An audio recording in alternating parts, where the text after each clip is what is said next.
अस्सलाम वालेकुम नाज़रीन, प्रोग्राम खबर से खबर में नादिया मिर्ज़ा में खुशामदीद। सैलाब की जो सूरत हाल है, मजलूम बस्तियों को समंदर निकल गया। सैलाब का भी जोर गरीबों पर चल गया। पानी ने हर मकान को हमवार कर दिया। एक रात में हवेली का नक्शा बदल गया। चावल, अनाज, दालें, मुरब्बे, अचार, गुड़, एक साल का था रिस्क जो पानी में गल गया।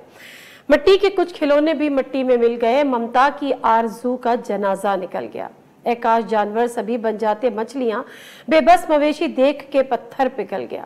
कच्चे घरों की सिमत बहावों को मोड़कर सदशुक्र शहर डूबने का खतरा निकल गया। इन कश्तियों के नीचे कई लोग रहते थे। मैंने जो आज सोचा मेरा दिल दहल गया। रुकने का वक्त था ही नहीं, कौन देखता। एक बूढ़ा आज घर से निकलते फिसल गया। पुरखों की आज को हमको बहुत याद आई कैस, जिनकी लहद का भी पानी का रेला निकल गया। ये सूरत हाल है इस वक्त पूरे पाकिस्तान में। इस पर हम क्या बात करें, हमारे पास ज़्यादा कुछ कहने को है नहीं, लेकिन अगर उस पर सियासतदान अगर आज भी सियासत करें तो फिर हमारे पास मज़ीद कुछ रहने को नहीं होता, कहने को नहीं होता। शहबाज शरीफ साहब जो वज़ीर आज़म पाकिस्तान है, उन्होंने एक कौमी इमरजेंसी का भी निफाज कर दिया है, विज़िट कर रहे हैं। छोटा सा क्लिप है, जानते हैं वो क्या कह रहे थे। बेअंदाज़ा नुकसान हुए हैं, बेअंदाज़ा, जिसका कोई तखमीना अगर मैं आज कहूँ तो वो शायद मुमकिन नहीं है। मैंने और बिलावल भुट्टो साहब ने उन माओं से और बच्चों से गुफ्तगू की है, उनको यकीन दिलाया है कि इंशाअल्लाह उनके तमाम जो मुतालबात हैं इंशाअल्लाह हद्दुल मक़दूर उनको पूरा करने की कोशिश की जाएगी। कोशिश तो आप ज़रूर करेंगे, लेकिन मसला ये है कि जो इस वक्त हम सूरत हाल देख रहे हैं, और सबसे ज़्यादा आज सिंध के दौरे पे थे वज़ीर आज़म शहबाज शरीफ, और वहाँ पर सिंध में हम ये देख रहे हैं कि जहाँ जहाँ सिंध की हुकूमत के सरबराह यानी बिलावल भुट्टो ज़रदारी जहाँ जहाँ जा रहे होते हैं, लोग अब उनसे सवाल कर रहे हैं। लेकिन बहरहाल नंबर 1 प्रायोरिटी सिर्फ उस वक्त नहीं होनी चाहिए जब गरीब बह जाए, जब उसके माल मवेशी तबाह बर्बाद हो जाए, सैलाब की नजर हो जाए। इंसानी जान का तहफ़्फ़ुज़ नंबर 1 प्रायोरिटी सारा साल होना चाहिए। अगर ये बात सियासतदान समझ जाए तो शायद हम ऐसे सानेहात से काफी हद तक बच जाएं। इमरान खान साहब जो कि पीटीआई के सरबराह हैं, चेयरमैन है, वो भी आज उन्होंने डीआई खान और किसी दीगर इलाकों में उन्होंने विजिट किया था, लेकिन आज उन्होंने कौम को मायूस किया है। आई मस्ट से कि उन्होंने कौम को मायूस किया है। इमरान खान साहब क्या कह रहे थे जब उनके पे कहा जा रहा है कि जी आप डोनेशंस की पाकिस्तान के लिए अपील कर सकते हैं इन सैलाब ज़दगान की, क्या जवाब दिया जरा सुनिएगा। बहुत मुश्किल में उनके लिए उनकी मदद करनी चाहिए। मेरे पे बड़ा प्रेशर पड़ा हुआ है कि मैं चंदा इकट्ठा करूं इसके लिए, फ्लड्स के लिए। मैं अभी तक ये बहुत बड़ी जिम्मेदारी, जब लोगों से आप पैसा इकट्ठा करते हैं बहुत बड़ी जिम्मेदारी, तो मैं जब तक मुझे पूरा ना पता चले कि मैं उस पैसे को किधर लगा सकता हूं जिससे लोगों को फर्क पड़े, मैं पैसा इकट्ठा करने से गुरेज करता हूं। जितने पैसे की जरूरत है वो सिर्फ गवर्नमेंट से इस वक्त। शायद खान साहब को ये किसी ने बताया नहीं, या वो भूल गए कि केपीके में उनकी गवर्नमेंट है, पंजाब में उनकी गवर्नमेंट है, कश्मीर में उन्हीं की गवर्नमेंट है, गिलगित बल्तिस्तान में उन्हीं की गवर्नमेंट है। और अगर मीडिया के फुटेजेस अपनी सोशल मीडिया टीम के सोशल मीडिया पे चलते हुए फुटेजेस से भी उनको अंदाजा नहीं हो रहा कि कितनी बड़ी तबाही है, तो फिर कोई बताए खान साहब को कि कितनी बड़ी तबाही है और इस पर आपकी जिम्मेदारी है। अगर आप वजीर आजम नहीं है तो इससे कोई फर्क नहीं पड़ता। सैयदा शहला रजा साहब हमारे साथ मौजूद, बंगज साहब minister for high education KPK government, Farah Azeem Shah साहिबा spokesperson Balochistan government, Mohammad Abdul Shakoor साहब प्रेसिडेंट अल खिदमत फाउंडेशन। बहुत बहुत शुक्रिया तमाम शख्सियात का प्रोग्राम में शामिल होने का। अब्दुल शकूर साहब, तमाम जो हमारे सियासी पैनलिस्ट हैं, पॉलिटिकल पैनलिस्ट हैं, उनकी इजाज़त से आपसे बात का आगाज़ करूंगी। अब्दुल शकूर साहब, मैं पहले दिन से देख रही हूँ, चाहे वो बलूचिस्तान हो, चाहे वो वक्त हो जब कोई सैलाब की बात नहीं कर रहा था, आज तो बात कर रहे हैं, विजिट कर रहे हैं, फोटो सेशन भी हो रहे हैं, सब कुछ हो रहा है। लेकिन बहरहाल अल खिदमत फाउंडेशन और मैंने आपके जो वॉलंटियर्स थे, जिस तरह से उनको खिदमत करते और आवाम को उस तबाही से बचाते हुए देखा, हुकूमतों का फेलियर क्यों होता है आपकी नजर में, और कितनी बड़ी जिम्मेदारी उन नाकामियों फेलियर्स की वजह से आप जैसी ऑर्गेनाइजेशन और आप जैसे लोगों पर और उनके वॉलंटियर्स पर पड़ती है। अब्दुल शकूर साहब। नादिया, एक तो आपका बहुत शुक्रिया, आपने एक बहुत अहम प्रोग्राम में बुलाया। अल खिदमत को ये सादत हासिल है कि उसके पास बड़े मुखलिस वर्कर्स की तादाद कराची से लेके गिलगित तक मौजूद है। और हम कोई भी आफत आती है तो किसी हेजिटेशन के बग़ैर इसमें बाहर निकलते हैं और लोगों तक रिस्क लेकर पहुंचते हैं। आज ही परसों का शायद आपने क्लिप देखा होगा, ये जो दीर बाला में एक गाड़ी दरिया में गिरी, इतना तूफ़ानी पानी था। लकीली हमारे लोग वहाँ पहुँचे और दो ख़वातीन थीं, 2 बंदे मर्द थे। उसको गाड़ी को रस्से डाल के पानी में से निकाला और बहुत बड़ा रिस्क लिया। वो देखा होगा आपने। तो ये अल्लाह का करम है कि हमारा वर्कर इस पे इंतज़ार नहीं करता कि उसको कोई कमांड आए, उसका दिल से ख्याल ये होता है कि वो इंसानी काम में लग जाए। ये जो पंजाब के अंदर है, ये जो सिंध के अंदर है हमारे, और बलूचिस्तान के अंदर हमारा वर्कर जहाँ पहुँच है, मैं आपसे अर्ज़ करूँ इस वक्त जहाँ इतनी तबाही आई है उसके 80% हिस्से में तो पहुँच है ही नहीं। आप सड़कों के किनारे बाज़ जगह हैं जहाँ आबादियाँ हैं, जहाँ आप पहुँच सकते हैं, उसमें पहुँच के ये काम कर रहे हैं। अच्छा, मेरा इस पे बड़ा सादा सा जो आपका सवाल है मैं उसको सामने लेता हूँ, एड्रेस करता हूँ। मसला सारे के सारा लीडरशिप का है। हमें बैरून मुल्क से मदद मिले हमें खुशी होगी, लेकिन मेरा कहना ये है कि ये जो NDMA है और PDMA है, जिनके बजट्स होते हैं, जिनको प्लान करके रखा होना चाहिए, मैं पूरे एतमाद से ये बात कहता हूँ कि इनकी कश्तियाँ जो हैं उनके अंदर वो नहीं है चप्पू चलाने के लिए, या वो जो इंजन लगे होते हैं वो ख़राब हैं, और बाकी सारी चीज़ें इसी तरह की हैं। कोई है ही नहीं। हमारे पास 5 कश्तियाँ हैं, 2 पंजाब के अंदर हैं, 3 जो हैं वो हमने बलूचिस्तान में भेजी हैं। काश ऐसा हो सकता कि ये इदारे आगे बढ़कर इसको मैनेज करने की कोशिश करते, हम हेलीकॉप्टर्स के ज़रिए से फूड गिराते। नादिया, इस वक्त तो लोगों को जाने बचाने का सबसे अहम इशू है। मैंने वो विजुअल्स भी देखे अब्दुल शकूर साहब, जो 5 भाई कोस्तान में मैं ख्याल पता नहीं कितने घंटों तक वहां पर खड़े रहे, कोई एक हेलीकॉप्टर नहीं आया, उनकी जान नहीं बच सकी, बिलाके वो सैलाबी रैले में बह गए। मेरे पास तो अल्लाह अपना करम कर सकता है। मैं आगे बढ़ती हूँ अब्दुल शकूर साहब, मैं दोबारा आऊंगी आपकी तरफ, दोबारा आऊंगी। जरा आज के हम 5 सवाल भी क्विक में रख देती हूँ। बारिश और सैलाब की तबाहकारियां पिछले 1 माह से जारी, हुकूमतें देर से क्यों जागती हैं? NDMA PDMA की हैसियत सफेद हाथी से ज्यादा नहीं, अरबों के फंड्स कहाँ इस्तेमाल होते हैं? कौमी का निफाज, दुनिया भर से मदद की अपील, लेकिन सियासतदान फोटो सेशन में मसरूफ क्यों?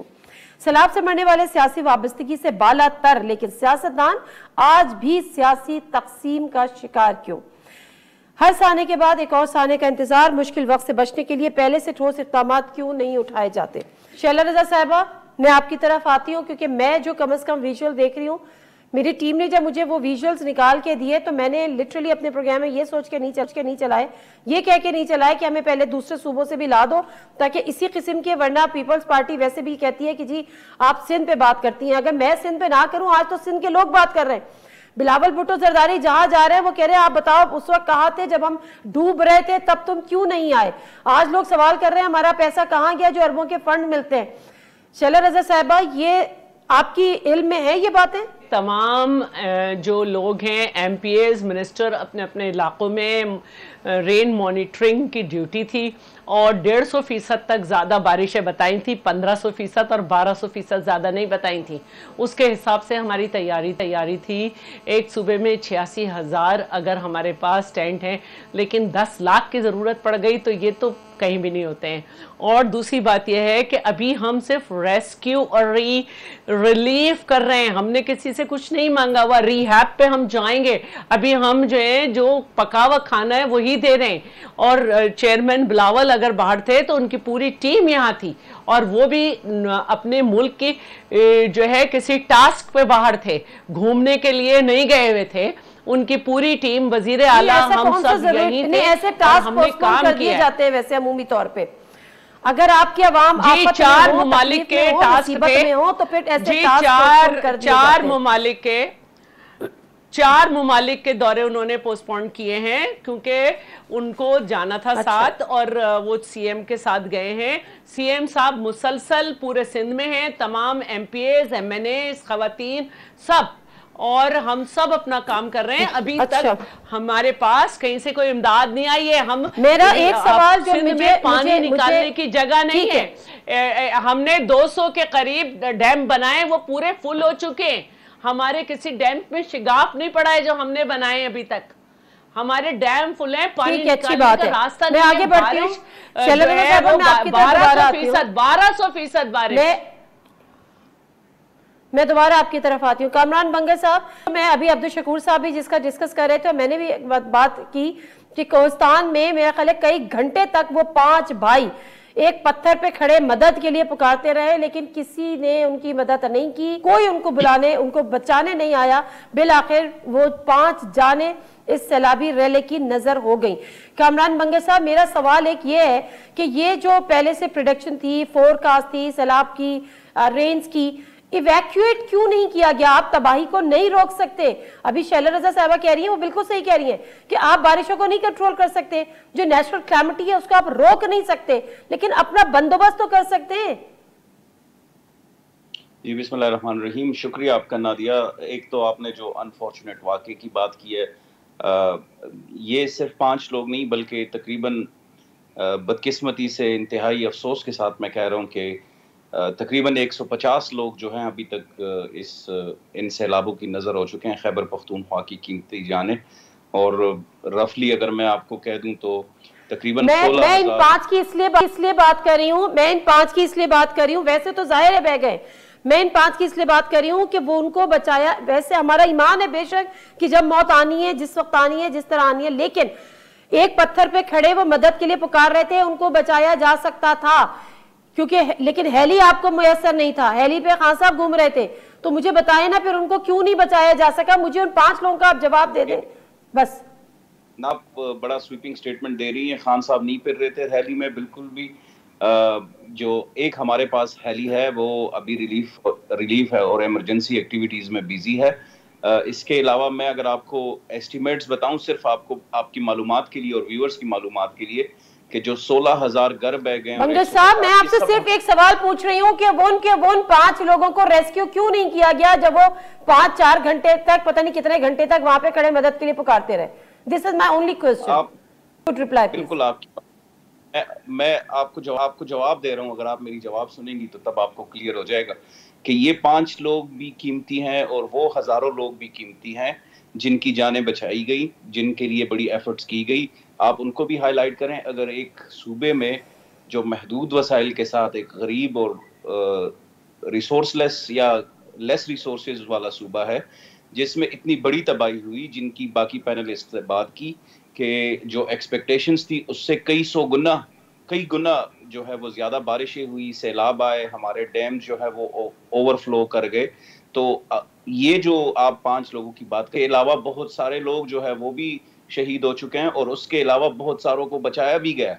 तो मैं सिर्फ आपको ये बताने की कोशिश कर रहा हूँ कि खैबर पख्तूनख्वा हुकूमत ने पहले दिन से एफर्ट शुरू की जब खैबर पख्तूनख्वा में सैलाब की सूरत हाल भी नहीं थी। उस वक्त भी हमने खैबर पख्तूनख्वा से। कामरान बंगे साहब, एक ब्रेक लेना है मुझे। मैं ब्रेक से वापस आती हूँ तो जरा फराज साहब की तरफ भी जाऊंगी, क्योंकि ये सूरत हाल बलूचिस्तान में तो पिछले 1 माह से। मेरा सवाल ये था अपने पैनलिस्ट से कि ठीक है आप नेशनल क्लैमिटी को कंट्रोल नहीं कर सकते, लेकिन इवैक्यूएशन तो करवा सकते हैं। अगर आपको पहले से फोरकास्ट थी कि जी ऐसी सूरत हाल पैदा हो सकती है तो इवैक्यूएट लोगों को क्यों नहीं किया? मैं वापस आती हूँ, कुछ फुटेजेस भी चलाऊंगी और फराजीम साहिबा से बात करूंगी। प्रोग्राम में एक दफ़ा फिर आपको खुशामदीद। और इससे पहले कि मैं फराजीम साहिबा की तरफ जाऊँ, एक अनाउंसमेंट जो कि ज़रूरी है।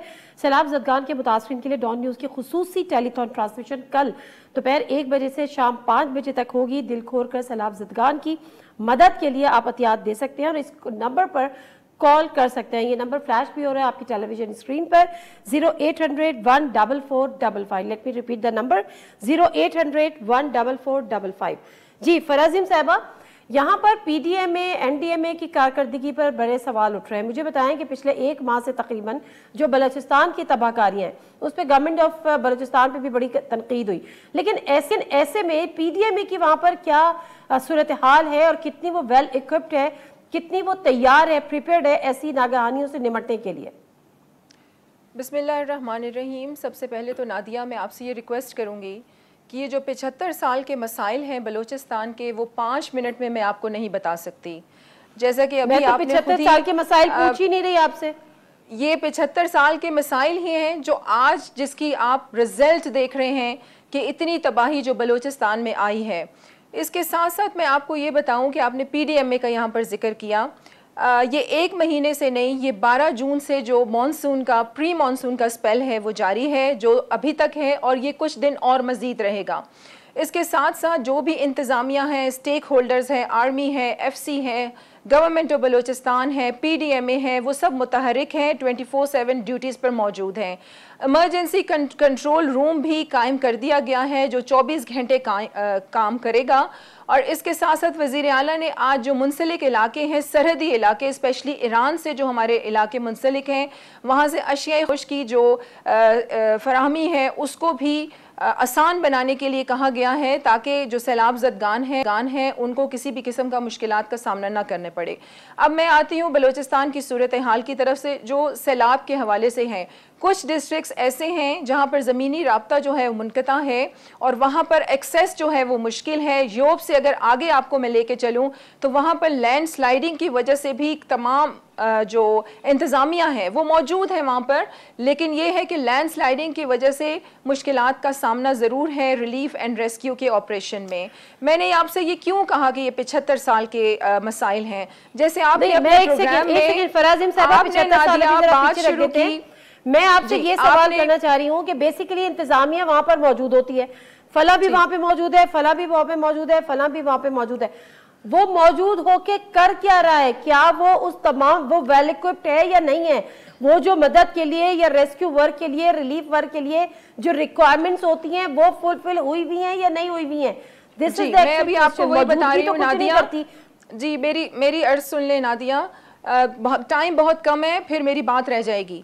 देखिए, मैं आपको यही बता रही हूँ कि रिसोर्सेज की गवर्नमेंट ऑफ बलूचिस्तान के पास बेहद कमी है, लेकिन अपने लोगों को रिलीफ, रेस्क्यू और उनको रिहेबिलिटेशन के प्रोसेस में हम बिल्कुल अकेला नहीं छोड़ेंगे। नीयत आपको नज़र आ रही है। और दूसरी बात यह है कि PDMA की आपने यहाँ पर बात की। देखिए, food and non food items जो हैं, और जितनी मैंने अपनी प्रेस कॉन्फ्रेंसेस की हैं, फैक्ट्स एंड फिगर्स आप लोगों के सामने रखे हैं कि PDMA ने जो डिस्ट्रिक्ट इंतज़ामिया को फराहम की हैं, जितनी भी चीज़ें थी वो सब फराहम की हैं। बिल्कुल ये हम मानते हैं कि रिसोर्सेज की गवर्नमेंट ऑफ बलूचिस्तान के पास कमी है, जो हम सपोर्ट इतने दिनों से मांग रहे हैं। और जिस हवाले से एक डोनर्स कॉन्फ्रेंस भी का इनेकाद किया गया था इस्लामाबाद में, जिसमें UN के रिप्रेजेंटेटिव्स और जितने भी स्टेक होल्डर्स थे, कंसर्न डिपार्टमेंट्स थे, वो उसमें आए और बड़ा बेहतरीन दोबारा आती हूँ। एक सेकंड दीजिएगा मुझे, अब्दुल शकूर साहब, मैं आती हूँ आपके पास दोबारा। ये जो रिसोर्स कमी हमेशा हम सुनते हैं, रिसोर्स की कमी होती है, NDMA PDMA इस चीज के लिए प्रिपेयर नहीं होती हैं, फंड्स उनके अरबों के होते हैं, वो किधर जाते हैं किधर लगते हैं नोबडी नोज। बट ऐसे में फिर हुकूमत के पास हम तैयार क्यों नहीं होते? मैं ये अब्दुल शकूर साहब, क्योंकि आपकी टीम, आप लोग ग्राउंड पर होते हैं, हम तैयार क्यों नहीं होते? उन इलाकों से पहले इवैक्यूएट क्यों नहीं करते? ये खाना देना, उनको खेमा बस्ती कायम करना, उनको शेल्टर देना, ये तो सेकेंडरी है ना, पहले तो उनकी जानें बचाना है। देखिए, मेरा ख्याल ये है कि दो चीज़ें हैं। हम किसी जज्बात में जाए बगैर, और मैं किसी को तनकीद का निशाना नहीं बनाना चाहता, इसलिए कि मैं पॉलिटिकल प्रोसेस में खामखा तलखियाँ नहीं लाना चाहता। दो चीज़ें हैं, एक है मिसमैनेजमेंट। देखिए, बारिश आ गई, हमने प्रिडिक्ट नहीं किया था। हमारे पास ईरान है, हमारे पास चाइना है, हम इनसे भी हेलीकॉप्टर ले सकते थे। ऐसा तो नहीं हो सकता कि हमारे दोस्त ममालिक हमारे साथ मदद ना करें। हमारे पास कश्तियाँ नहीं हैं, PDMA वालों के पास या NDMA वालों के पास कश्तियाँ तो होनी चाहिए। अगर हेलीकॉप्टर मुयसर नहीं है तो कम से कम हमारे पास 100-200, किसी को कोई नज़र आई है कश्ती, 2-4 को छोड़ दें, इसके अलावा कोई सूरत मौजूद नहीं। एक हिस्सा है। दूसरा हिस्सा है रिसोर्सेज की, जिसकी बात करते हैं। मैं पूरे एतमाद से आपसे ये बात कर सकता हूँ, हमारे सारे MNA, हमारे सारे MPA जो बलूचिस्तान में है, जो पंजाब में है, जो सिंध में है, आज इलेक्शन डिक्लेयर हो जाए तो 2-2 अरब रुपया खर्च करने के लिए तैयार हैं। क्या वो 50 करोड़ रुपया अपने लोगों पे खर्च करने के लिए तैयार है? क्या वो बाहर निकल के अनाउंस कर रहे हैं कि देखिए हमारे लोग मर रहे हैं, हम इसको इतने करोड़ रुपया देते हैं और इसमें जाकर लोगों की मदद करने की? ये नहीं है, ये बेहिसी है। मैं आपको यकीन दिलाता हूं अगर बैरून मुल्क से रिसोर्सेज आ जाएं तो वो भी नीचे लोगों तक नहीं पहुंचेंगे। एक ही जरिया है और वो ये है कि हम में से हर शख्स सेक्रीफाइस करे। मुझे आज इंग्लैंड से एक बंदे का फ़ोन आया, उसने मुझे कहा रुझान के पास उनका एक फार्म है और उसके अंदर 15 कमरे मौजूद हैं और वो जो एरिया है उसके अंदर कम से कम 200 बंदे रह सकते हैं। आप अपने दोस्तों से कहें फलां जगह जाके चाबी ले लें और जो बेघर है उसमें आ जाए। क्या हमारे MNA MPs ये काम करने के लिए तैयार हैं? अपने डेरों पे लोगों को लाएं और कहें हम इनको खाना खिलाते हैं और इनकी खिदमत करते हैं। ये काम होने वाला है। लेकिन मैं फिर फ्रस्ट्रेशन से निकल कर 2 चीज़ें आपसे अर्ज करना चाहता हूँ। एक तो ये कि अलखिदमत ने ये तय किया है कि आने वाले दिनों में हम 150 ये जो मेडिकल कैंप लगाएंगे जहाँ जहाँ जाना मुमकिन है। ख़वातीन बीमारियों में मुब्तला हैं, बच्चे, यानी एक तो भूख का मसला है, दूसरा पानी के घूंट पीकर हैज़ा और डायरिया और पता नहीं क्या क्या चीज़ें आइंदा आने वाले दिनों में आने वाली हैं। सो हम उसको प्लान करेंगे। जो आना चाहता है हमारे साथ वॉलंटियर करे, इस काम में हमारे साथ शरीक हो। दूसरा, अभी से हम प्लान कर रहे हैं कि कम से कम 60,000 टेंट्स जो हैं हमने कुछ ऑर्डर कर दिया है, कुछ प्रोसेस में है। जो ही कहीं हमें खुश्क जगह मिलती है हम लोगों को लाएंगे, टेंट फिक्स करके तकसीम नहीं करेंगे, लोग उसको ज़ाया कर देते हैं, बस्तियां बनाएंगे और लोगों से कहेंगे वहाँ आकर रहें। मेरा ख्याल ये है कि इस मुल्क का मुखय्यर तबका आगे आना चाहिए और उसको इस काम में साथ मिलना चाहिए हमारे। बिल्कुल ठीक है, thank you very much Shakoor साहब। मुझे पता है कि आपको जाना है, आपकी कोई अर्जेंट मीटिंग है। ब्रेक से आपके साथ में बड़ा इंपॉर्टेंट जो ने पॉइंट रेस किया है कि क्या ये रुझान हमारे मुल्क के बड़ों में है। बड़ों से मुराद जो इस मुल्क के करता धरता हैं, जो कहते हैं कि जी हमारी हुकूमत है, हम यहाँ के वाली वारिस हैं, कि वो अपने डेरों में जो 100-100 150 कनाल के फार्म हाउस बैठते हैं, बनाए हुए होते हैं, अपनी अपनी पार्टीज वहाँ पे कर रहे होते हैं, क्या इन गरीबों को उसमें एंटर भी होने देंगे? ब्रेक लेते हैं, वापस आते हैं। प्रोग्राम एक दफ़ा फिर आपको खुशामदीद कहते हैं। और शैला रज़ा साहिबा, ये जो सिंध के कश्मोर के जैकाबाद के इलाके में, कश्मोर और इन इलाकों की अगर बात करूं, वो कनकोट प्लस कच्चे का इलाका, ये हर दफ़ा हम देखते हैं कि बारिशों में सैलाब में बह जाता है। फिर वहाँ पे होता है कि जी आप दोबारा से यहाँ घर ना बनाएं, लेकिन फिर वहाँ पे घर बन जाते हैं और उस वक्त तक जब तक वो दोबारा नहीं बह जाते वो वहाँ से नहीं हटते। मेरा असल सवाल ये है कि इवैक्यूएशन का इंतजाम क्यों नहीं किया जाता, और प्लस ये कि इन इलाकों में जो कच्चे के इलाके हैं जहाँ पे आबादी ऑलरेडी खतरा है, वो गैर कानूनी आबादी भी आपको पता है, वहाँ पे कैसे वो दोबारा बस जाते हैं? अच्छा, मैं चाहूँगी कि पहले ये जवाब दे दूँ कि हम सब जब भी कोई मसला आता है, ऐसा नहीं है कि बेखबर रहते हैं। हम अपनी सैलरी भी देते हैं, कभी 2 महीने की, कभी 1 महीने की। और मैं दोबारा कहूँगी, अभी तक सिंध को किसी ने कोई इमदाद नहीं दी है। तमाम MPs MNAs अपने इलाके में लोगों के साथ लगे हुए हैं और ये पैसा हमारी ही जेबों से जा रहा है और हम ही कर रहे हैं, गवर्नमेंट ही अपने फंड से कर रही है। दूसरी बात यह है कि अगर तो गवर्नमेंट को अपने फंड से करना होता है, नहीं कर रहा, बाहर वाले थोड़ी आते हैं, इनिशियली तो गवर्नमेंट नहीं करना होता है। अगर आप मुझे बोल लेते हैं जी हम कर रहे हैं, और अगर कुछ लोग हमारे साथ कर रहे हैं NGOs वगैरह, तो ये नेचुरल डिजास्टर है, उन्हें करना होगा।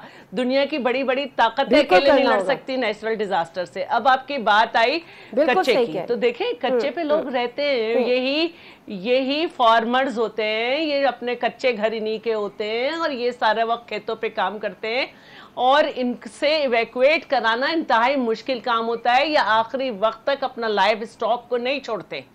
और इस वक्त तो कच्चे को छोड़ दें आप, इस वक्त तो लोगों के अच्छे घर बह गए हैं। 17-17, 14-14 घंटे बारिश नहीं रुकी है। जहां पे 30 और 40 मिलीमीटर भी बड़ी मुश्किल से होती थी, वहां 1200 मिलीमीटर बारिश हुई है बगैर रुके।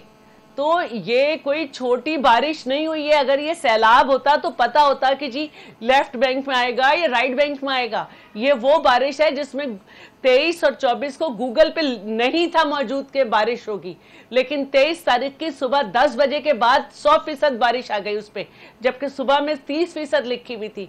तो हम ये सारा देख के सारा काम कर रहे हैं।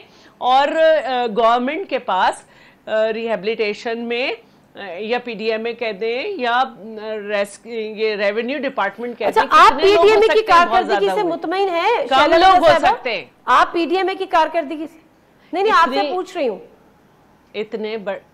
इतने बड़े डिजास्टर में आप किसी को मुतमईन नहीं कर सकते। देखिए इस वक्त चलिए बिल्कुल ठीक है, नहीं कर सकते, मान लेते हैं कि नहीं कर सकते, लेकिन मैं ग्राउंड में उतरी हुई हूँ। मैं अपनी बात कर लूं। इस वक्त खाना मसला नहीं है। आप तो उतरी हुई होती है, मैंने तो आपको हर जगह देखा है। देख रहे हैं नहीं, प्लीज मेरी बात जाने आपको तो मैंने हर जगह देखा है। पहले भी हमने, एक मिनट प्लीज, पहले जब हमने रिहेबिलिटेशन की थी, वतन कार्ड बना के दिया था, बड़ा खुश भेजा था सबको।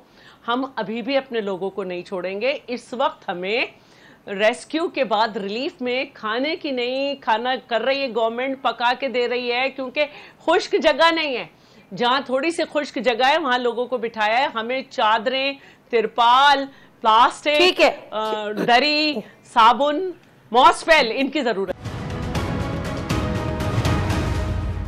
कामरान बंगे साहब, इमरान खान साहब ने कहा कि मुझ पे बड़ा प्रेशर है कि मैं फंड रेजिंग करूं, लेकिन मैं पहले जरा देखूंगा किस तरह से खर्च करना है, कितनी बड़ी तबाही आई है। मुझे नहीं पता उनको कितना टाइम लगेगा कि वो उसको देखें, उसको जज करें, उसके बाद एनालाइज करें, फिर उसको कैलकुलेट करें और फिर वो फंड रेजिंग करें। वो क्यों फंड रेजिंग से हिचकिचा रहे हैं? सूबे केपीके में उनकी हुकूमत है, पंजाब में उनकी हुकूमत है, वहां के लिए तो फंड रेजिंग कर ले। लेकिन असल में 27 अगस्त को उन्होंने अपनी हकीकी आजादी जो मुहिम है उसके लिए फंड रेजिंग का एहतमाम किया हुआ है। तो दो फंड रेजिंग एक साथ तो हो नहीं सकती। ऐसे ही है बंगर साहब? बिल्कुल ऐसा नहीं है। आप दो बड़ी डिफरेंट चीजों को आपस में मिला रही है।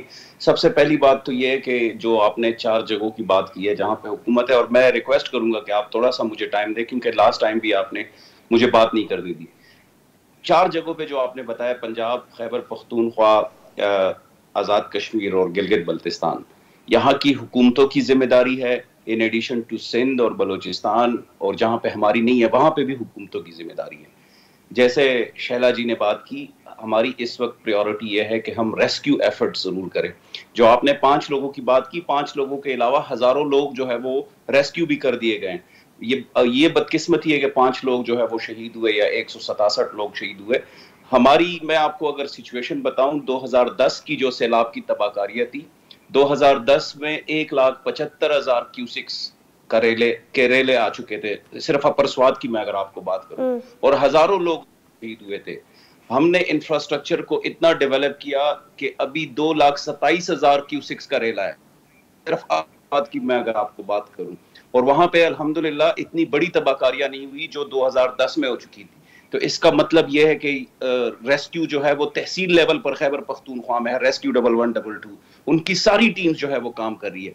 पीडीएमए जो है वो बेहतरीन तरीके से काम कर रही है। डिस्ट्रिक्ट इंतजामिया, टीएमएज, हमारे जो एमपीएज और एमएनएज की आपने बात की, देखें वो अपने इलाकों में मौजूद हैं, वो अपने घरों में, जो आपने देरों की बात की, बंगर साहब छोड़े एमपीएस एमएनएस की बात, मुझे एक बात जवाब दे दे, मेरे पास टाइम कम है। क्या आपको इस वक्त फंड्स की जरूरत है केपी की गवर्नमेंट को, पंजाब गवर्नमेंट को, या नहीं है? जो गवर्नमेंट के फंड्स होते हैं उसके अलावा इमदाद की जरूरत है? खान साहब ने जो बात की, हम उसके साथ मुकम्मल तौर पर मुत्तफिक हैं कि जो चैरिटेबल, मैं खान साहब को छोड़ देना, मैं आपसे पूछ रही हूँ कि आपको इन 2 सूबों में इमदाद की जरूरत है। चले केपी की बात कर लें। आपको मेरी बात सुननी होगी, मैं खान साहब को नहीं छोड़ सकता। अब जो इस वक्त जो है, मैंने खान साहब को छोड़ने को नहीं कहा है। आपने कहा खान साहब को छोड़ दे, मैं नहीं छोड़ सकता। इस वक्त जो 4 बात, अरे भाई मेरे खुदा के लिए, मैं क्यों कहूंगी कि उनको छोड़ दे? मैं सिर्फ ये पूछ रही हूँ बंगर साहब, सिर्फ एक सवाल, बंगर साहब एक सवाल, नाराज ना हो, मेरा सवाल सुन ले। मैं आपसे ये पूछ रही हूँ कि इमदादी कार्रवाइयों के लिए आपको इमदाद की जरूरत है या नहीं है आपकी हुकूमत को केपी में? देखिए, आपके पास अगर मैं स्टेटिस्टिक्स पे बात करूं, और आपने लास्ट टाइम भी मुझे बात नहीं करने दी, सबसे पहले खैबर पख्तूनख्वा हुकूमत ने बलोचिस्तान को 32 ट्रक्स भेजे, जहां पे हमारी हुकूमत नहीं है। हमारे पास रिसोर्सेज की कमी नहीं है, लेकिन जिस हद तक जो ये सैलाबी रेले आ चुके हैं उसमें आना चाहिए, प्राइवेट सेक्टर को आना चाहिए, सिविल सोसाइटी को आना चाहिए, चैरिटेबल ऑर्गेनाइजेशंस को आना चाहिए। फेडरल गवर्नमेंट बिल्कुल सपोर्ट नहीं कर रही। जो ये इंपोर्टेड गवर्नमेंट आ चुकी है, इन्होंने कोई नहीं किया। अभी भी आप देख लें, उनके स्टेटमेंट्स देख लें, बड़े वेग स्टेटमेंट्स दे रहे हैं। ठीक है फराजीन साहबा, ठीक है बंगस साहब, थैंक यू वेरी मच। मुझे बेसिकली यही जानना था कि आपको इमदाद की जरूरत है, आपको इमदाद की जरूरत है। अगर आपको इमदाद की जरूरत है तो खान साहब क्यों हिचकिचा रहे हैं? फराजीन साहबा, आपके सूबे में आपको इस वक्त इमदाद की जरूरत है और वफाकी हुकूमत ताउन कर रही है आपसे, कोई बताइएगा जी। कोई बताऊंगी, लेकिन नादिया आप बड़ी ज्यादती की है। इस हवाले से आपको 2-3 प्रोग्राम्स करने चाहिए, क्योंकि आपने बलूचिस्तान का तो मसला सुना ही नहीं है। और पीटीआई हमारी हुकूमत में मौजूद है बलूचिस्तान में, ये भी मैं बता दूं, मिनिस्ट्रीज इनके पास हैं। और अब मैं आपको बताऊं कि रिसोर्सेज की बेहद कमी है। बलूचिस्तान के साथ वही सलूक हुआ जो आपने अपने प्रोग्राम में किया है। जब तक आप बलूचिस्तान के सही मसाइल जानेंगी नहीं, उस वक्त बलूचिस्तान के मसाइल हल कैसे होंगे? हमारे पास रिसोर्सेज की कमी ज़रूर है। हमने अपनी जो चैरिटी कैंपेन है वो शुरू कर दी है। हमने प्रोमिनेंट एनजीओज, इंटरनेशनल एनजीओज को इंगेज करना शुरू कर दिया है। और आपके प्रोग्राम के थ्रू मैं तमाम मुखय्यर हजरात को ये कहती हूँ कि वो कदम आगे बढ़ाएं, तनकीद बराए तनकीद को छोड़ें। इस वक्त हमारे अफेक्टीज़ को आपकी ज़रूरत है, उनकी मदद के लिए आगे बढ़ें। और नादिया, आपसे ये रिक्वेस्ट है कि खुदारा कोई 2-3 प्रोग्राम्स करें बलूचिस्तान पे, ताकि आपको हम सही बलूचिस्तान के मसाइल समझाने की कोशिश करें। जी बिल्कुल करूंगी, इंशाअल्लाह ताला बिल्कुल करूंगी, आपको उसमें मदद भी करूंगी। बहुत शुक्रिया तमाम पैनलिस्ट का। आखिर में एक जी कुछ कह रहे हैं बंगस साहब? जी मैं सिर्फ ये पर्सपेक्टिव क्लियर करना चाह रहा हूँ कि जो आप मूवमेंट की बात कर रही हैं कि ये इस वक्त पॉलिटिकल मूवमेंट नहीं होनी चाहिए। 1947 में भी सैलाब आ चुके थे जब कायदे आजम मोहम्मद अली जिन्ना कर रहे थे। तो ये पॉलिटिकल मूवमेंट हम अभी 1947 से आगे बढ़े नहीं है। बहुत अच्छा किया आपने 1947 की एग्जांपल दे दी। Thank you very much Bangash साहब। तमाम पैनलिस्ट का शुक्रिया। सैलाब ज़ादगान के मुतासरीन के लिए एक दफ़ा फिर आपको बताती चलूँ कि कल डॉन न्यूज़ के प्लेटफॉर्म से खुसूसी टेलीथॉन ट्रांसमिशन होगी दोपहर 1 बजे से शाम 5 बजे तक। दिल खोल कर सैलाब ज़ादगान के लिए एहतियात दीजिए, और जिसके लिए आप कॉल कर सकते हैं। आपकी टेलीविजन स्क्रीन पे नंबर फ्लैश हो रहा है 0800 14455। नादिर मिर्जा को इजाज़त दीजिए। अल्लाह।